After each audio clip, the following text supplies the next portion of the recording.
जंगल में एक बहुत बड़ा तालाब था।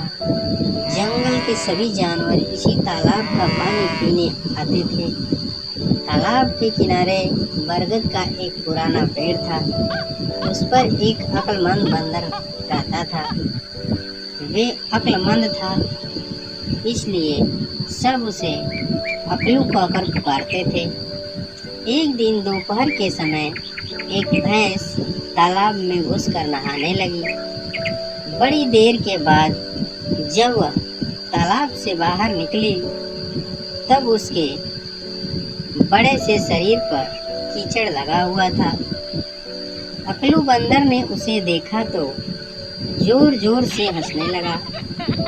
भैंस तो आखिर भैंस ही ठहरी। वह बंदर के हंसने पर बिगड़ गई और गुस्से से बोली, तुझे शर्म नहीं आती अपने से बड़ों पर हंसते हुए? अकलू और जोर से हंसा और बोला, अरे तो ऐसा भी क्या नहाना देह पर कीचड़ मिट्टी लगी रहे। इससे अच्छा तो यही था कि नहाना ही नहीं चाहिए।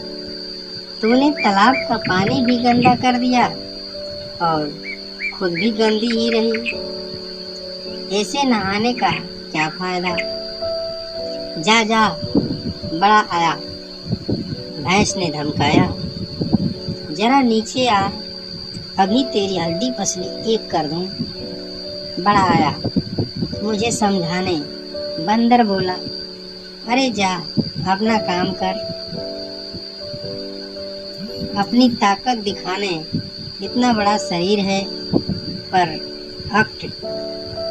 अक्ल तेरी रत्ती भर भी नहीं है। अकलू ने ताना मारा और भैंस और अकलू की गर्मा गर्म बातें जंगल में आग की तरह फैल गई। सभी जानवर इस झगड़े के बारे में बातें करने लगे। अंत में सबने तय किया कि इस झगड़े को किसी न किसी तरह ठंडा करना ही चाहिए। शाम हुई। जंगल के सभी जानवर तालाब के किनारे इकट्ठे हुए।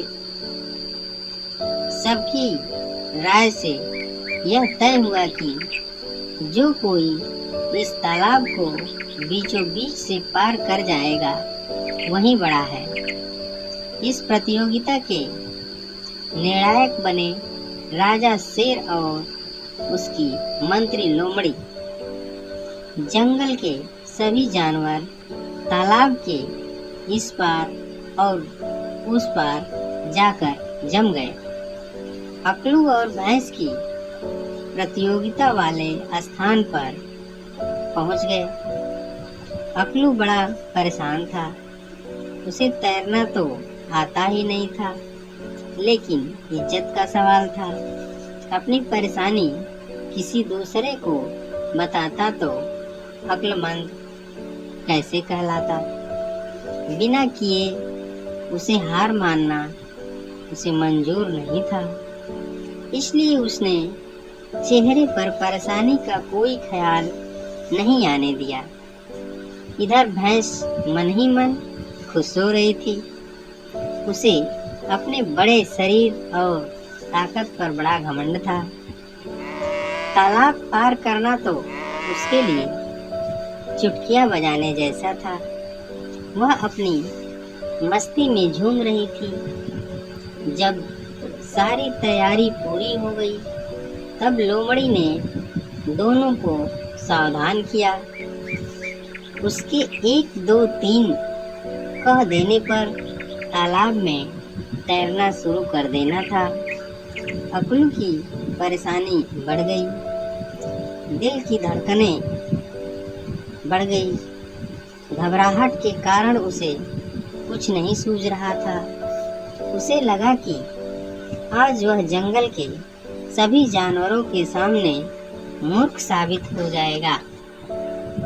लोमड़ी के 1 2 3 कहते ही प्रतियोगिता के लिए तैयार खड़ी भैंस तालाब में उतर गई। अकलू ने भी थोड़ी हिम्मत बांधी और अकल लगाई। अचानक उसे एक तरकीब सूझ गई। अकलू खुशी से उछल पड़ा। उसने तालाब के किनारे लगे पेड़ों के डाली से इस डाली से उस डाली पर 2-4 छलांगे लगाई और तालाब को छूती हुई डाल पर जा पहुंचा। भैंस अभी किनारे पर ही थी। बस अकलू वहीं से कूद पड़ा और धम से भैंस के पीठ पर कूदकर उसकी सींग पकड़कर सवार हो गया।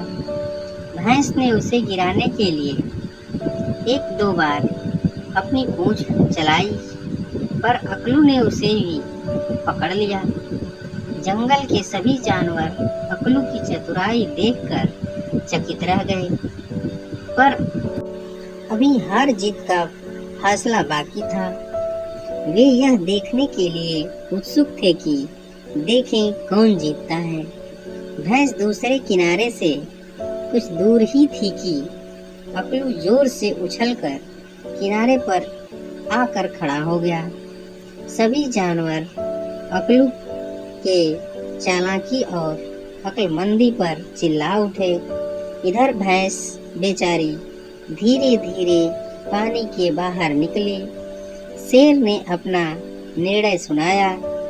अक्लमंद अकलू यह प्रतियोगिता जीत गया और उस दिन से लोगों को अकल बड़ी या भैंस बड़ी का किस्सा का उत्तर भी मिल गया।